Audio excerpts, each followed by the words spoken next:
management, the branch managers, and all of us here, I hope we will enjoy us tonight. Today, we will be recognizing the few individuals that we have represented. Yeah, not that we are not doing well, but they are also doing better. Ndio maana tumewachagua, so we'll be able to see them tonight.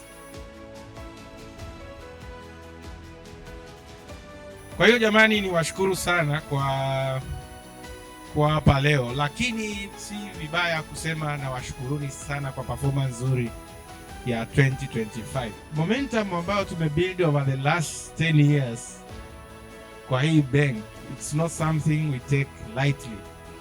Tumebuild brand, tumebuild teamwork, tumebuild cohesion ambayo when you talk at board level, when you talk at group ESCO level, when you talk at group level board, when you talk of the market, tuko recognized.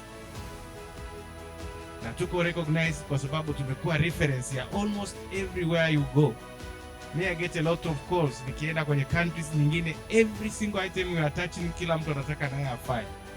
Not because of anything else, it's because of our teamwork.